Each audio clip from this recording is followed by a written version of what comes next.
আরজিকর হাসপাতাল চত্বরে এই মুহূর্তে আপনারা দেখতে পাচ্ছেন পুলিশ কর্তারা উপস্থিত, সিপি হাজির হয়েছেন। একদিকে কর্মবিরতি চলছে, বিচার চাইছেন আরজিকরের স্টুডেন্টরা, ডাক্তারি পড়ুয়ারা, স্টাফরা। অনবাংশ এই মুহূর্তে আমাদের প্রতিনিধি সেখানকার বিস্তারিত জানাচ্ছেন। অনবাংশ, আমরা সিপি কে দেখতে পাচ্ছি, কেন এসেছেন কিছু খবর?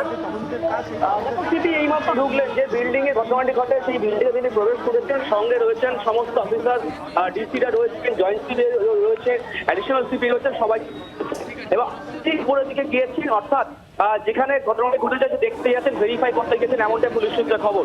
অর্থাৎ কি ঘটনা ঘটেছিল, কিভাবে গেল পুরোটাই কিন্তু অফিসারদের মুখ থেকে তিনি শুনবেন, নিশ্চিত তদারকি করবেন। যে কারণেই পুলিশ কমিশনার তিনি এখানে এসছেন, আজকে ঘটনার দিনও তিনি এসেছিলেন, তিনি আজকেও এসছেন ভেরিফাই করতে।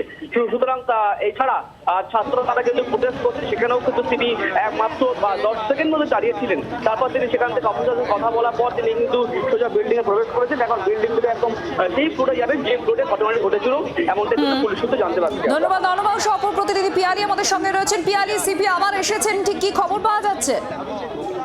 একেবারেই দেখো, ইতিমধ্যে অভিযুক্ত যে তাকে গ্রেফতার করেছে, কিন্তু তারপরেও এই হাসপাতালে, আরজিকর মেডিকেল কলেজ হাসপাতালে কিন্তু বিক্ষোভ অব্যাহত রয়েছে। তার পাশাপাশি তুমি জানো যে এই ইনভেস্টিগেশন সেটা অত্যন্ত গুরুত্ব দিয়ে ইনভেস্টিগেশন করা হবে, সেটা কলকাতা পুলিশের তরফ থেকে জানানো হয়েছিল। এবং আজকে আমরা দেখি যে আবারও কিন্তু কলকাতা পুলিশের একাধিক শীর্ষকর্তা তারা দুপুরের দিকে চলে আসেন এবং কিছুক্ষণ আগে কলকাতা পুলিশের কমিশনার গিরিশ গোয়েল তিনি তো এসছেন এবং প্রায় কলকাতা পুলিশের সমস্ত সিনিয়র অফিসার তারা এই মুহূর্তে এসছেন। কলকাতা পুলিশের কমিশনার তিনি আসার পর বেশ কিছুক্ষণ যিনি ডিসি নর্থ রয়েছেন তার সাথে কথা বলেন। তার পাশাপাশি সমস্ত সিনিয়র অফিসাররা তারা এই মুহূর্তে আরজিকর হসপিটালের যে এমার্জেন্সি বিল্ডিং যেখানে ওই ঘটনাস্থল রয়েছে সেখানে তারা প্রবেশ করেছেন এবং সেখানে তারা প্রবেশ করেছেন। মূলত যেটুকুনি মনে করা হচ্ছে, একদিকে এই ঘটনার পর আরজিকর হাসপাতালের যে নিরাপত্তা সেগুলো যেরকম, তার পাশাপাশি ইনভেস্টিগেশন যেটা চলছে, এই সমস্ত বিষয় নিয়ে কিন্তু আবারও কলকাতা পুলিশের কমিশনার সহ পুলিশের শীর্ষকর্তারা তারা এসছেন। এবং এখনো পর্যন্ত যেহেতু বিক্ষোভ অব্যাহত রয়েছে, যারা ইন্টার্ন রয়েছেন, জুনিয়র ডাক্তার রয়েছেন, তারা বিক্ষোভ চালাচ্ছেন এবং তাদের বিক্ষোভ কিন্তু এখনো শেষ হয়নি এবং প্রত্যেক দিন দফায় দফায় আরজিকর হাসপাতালে বিক্ষোভ অব্যাহত রয়েছে। এবং এই বিক্ষোভের আজ আমরা দেখতে পাচ্ছি বিভিন্ন জায়গায়, কিন্তু চণ্ডীগড়েও শুরু হয়েছে। ফলে সব মিলিয়ে কিন্তু আজকে আবারও এই ঘটনার জেরে আমরা দেখতে পাচ্ছি কলকাতা পুলিশের কমিশনার তিনি সহ সিনিয়র অফিসাররা তারা এসেছেন এবং আরো বেশ কয়েকজন রাজ্যের আরো কয়েকজন শীর্ষ আধিকারিকদের আসার সম্ভাবনা রয়েছে বলে জানা যাচ্ছে। পিয়ালি, একটু পিছনের দিকে যাব, একটু কি কি তথ্য এখন পুলিশের হাতে আছে, অর্থাৎ মেডিকেল রিপোর্ট, পোস্টমর্টম রিপোর্ট থেকে শুরু করে কি কি এভিডেন্স পুলিশের কাছে আছে যেটা এখনো পর্যন্ত আমাদের সামনে এসেছে? দেখো, একটা তো হচ্ছে ইনকোয়েস্ট রিপোর্ট, দ্বিতীয় হচ্ছে পোস্টমর্টম রিপোর্ট। সেটা ইতিমধ্যেই গতকাল সন্ধ্যেবেলা পুলিশের অফিসাররা তারা পোস্টমর্টম রিপোর্ট পেয়েছেন, যেখানে খুন এবং ধর্ষণের দুটো বিষয় নিশ্চিত হয়েছে। এবং আজকে কিন্তু সেই পোস্টমর্টম রিপোর্ট সেটা কিন্তু একেবারে যারা পরিবারের সদস্য তাদের হাতে তুলে দেওয়া হয়েছে। অন্যদিকে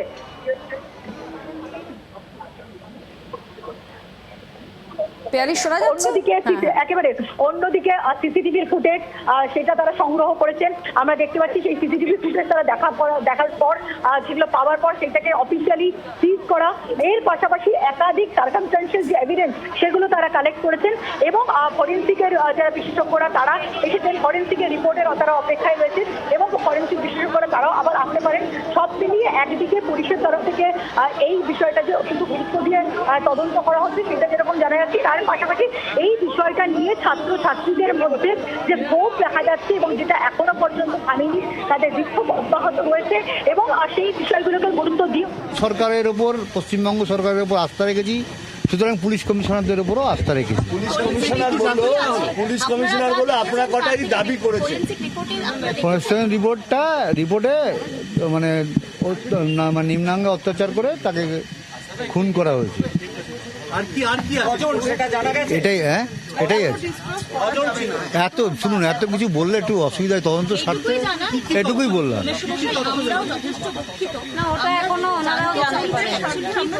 তদন্তের সঙ্গে সব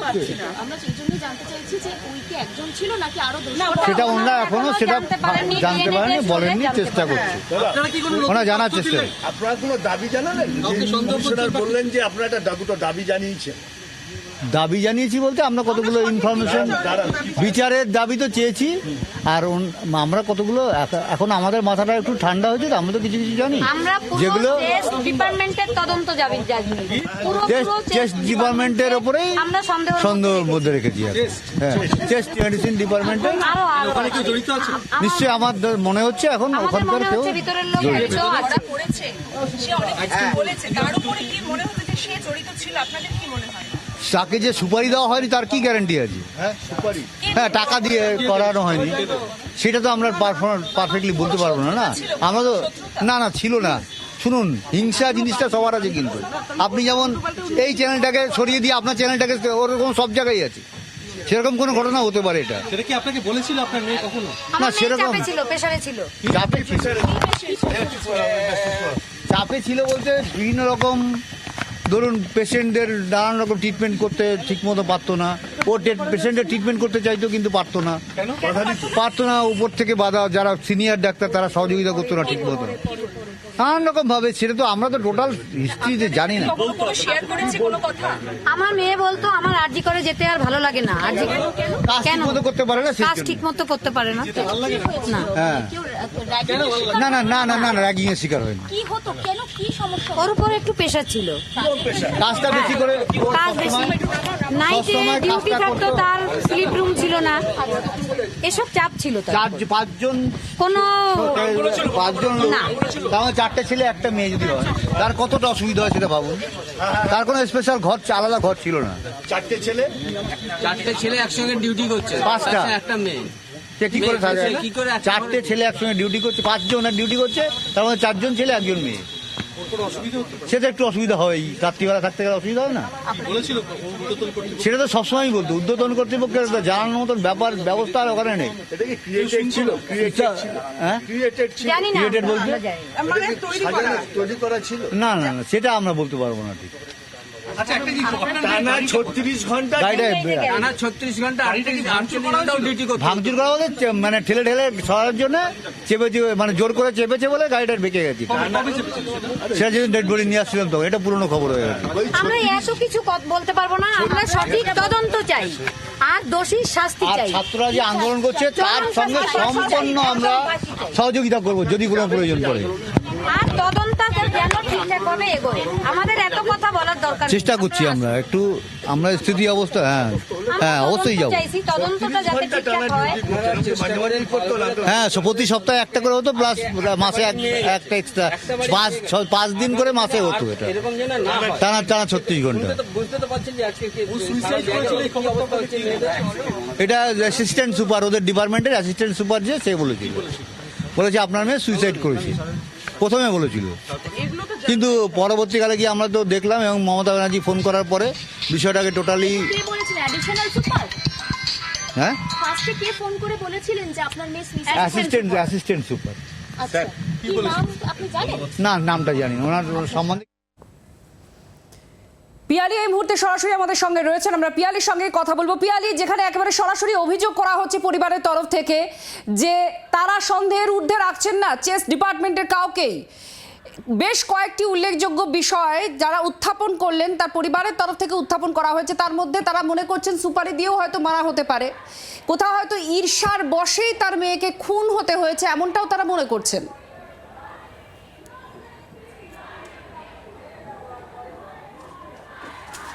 একেবারে দেখো, পুলিশ ইতিমধ্যে একজনকে গ্রেপ্তার করেছে এবং পুলিশের দাবি যে এখনো পর্যন্ত একজনেরই ইনভলভমেন্ট পাওয়া যাচ্ছে। তার কারণ পারিপার্শ্বিক যে তথ্য প্রমাণ, ময়নাতদন্তের যে রিপোর্ট, সেখান থেকে কিন্তু এই ঘটনার সঙ্গে একজনের যোগসূত্রে এখনো পর্যন্ত পাওয়া যাচ্ছে।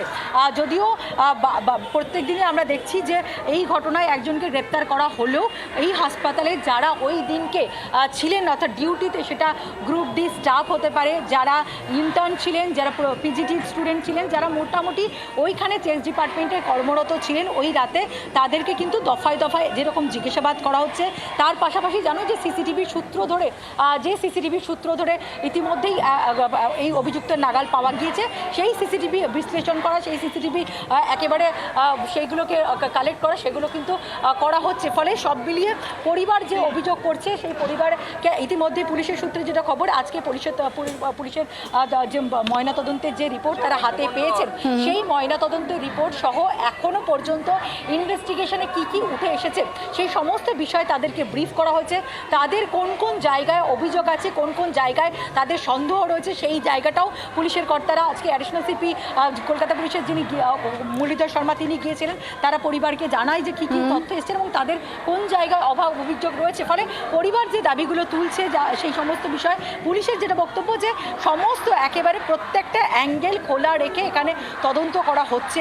এখানে পিয়ালি একটু জিজ্ঞেস করবো, যেহেতু খুবই স্বাভাবিক পরিবারের অভিযোগ কিছু যুক্ত হলে পরে তারা দেখবেন, কিন্তু এখানে একটু সিপি আবার এসেছেন, ঠিক কোন কোন বিষয়ে সিপি দেখতে এসেছেন একটু জানা যাবে?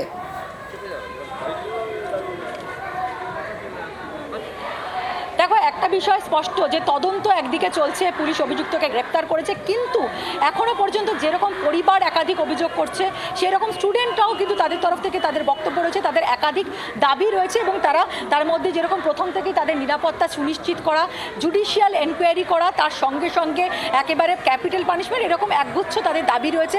এখনো পর্যন্ত তারা যে এমার্জেন্সি বিল্ডিং ছাড়া অন্য যে ডিপার্টমেন্টগুলো সেখানে কিন্তু তারা কাজ বন্ধ রেখেছেন এবং তারা যে দাবি জানাচ্ছেন তাদের সেই দাবিগুলো বন্ধ যদি দাবিগুলো পূরণ না হয় তাহলে তারা আরও কড়া পদক্ষেপ করবে। ফলে তুমি স্লোগান শুনতে পাচ্ছ, পড়ুয়ারা, ইন্টার্ন, ছাত্র, জুনিয়র ডাক্তার তাদের যে বিক্ষোভ সেটা কিন্তু চলছে। ফলে শহরের এই রকম একটি হাসপাতাল, যে হাসপাতালের ভেতরে কর্মরত একজন চিকিৎসক তিনি মারা গেলেন এবং তারপরে তাকে ধর্ষণ করে খুন করা হয়েছে। ফলে সব মিলিয়ে এখনও এই যে আরজি করের ঘটনার যে আজ সেটা বিভিন্ন জায়গায় ছড়িয়ে পড়ছে।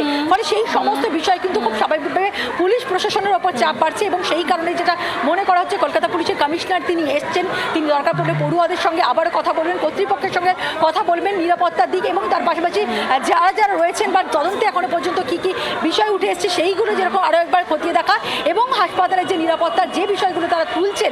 ইতিমধ্যেই তুমি জানো যে দুজন নিরাপত্তারক্ষী তাদেরকে সাসপেন্ড করা হয়েছে এবং এখনো পর্যন্ত হাসপাতালের যে অচলাবস্থা এই ঘটনার জেরে সেটা কিন্তু কাটেনি। ফলে খুব স্বাভাবিকভাবেই কলকাতা শহরের মধ্যে একটি হাসপাতাল যেটা এখনো পর্যন্ত একেবারে অচলাবস্থায় চলে গিয়েছে, তার কারণ একজন ছাত্রীর চিকিৎসক তাকে খুন হতে হয়েছে, ধর্ষণ করে তাকে খুন করা হয়েছে। কিন্তু এবং এই ঘটনার আজ বিভিন্ন মেডিকেল কলেজে হাসপাতালে ছড়িয়ে পড়ছে। ফলে রাজ্য সরকারের তরফ থেকে একেবারে নির্দেশ দেওয়া হয়েছে যাতে গোটা বিষয়টাকে একেবারে অত্যন্ত গুরুত্ব দিয়ে তদন্ত করা হয়। বাংলার আওয়াজ, বাঙালির আবেগ, জি 24 ঘন্টা।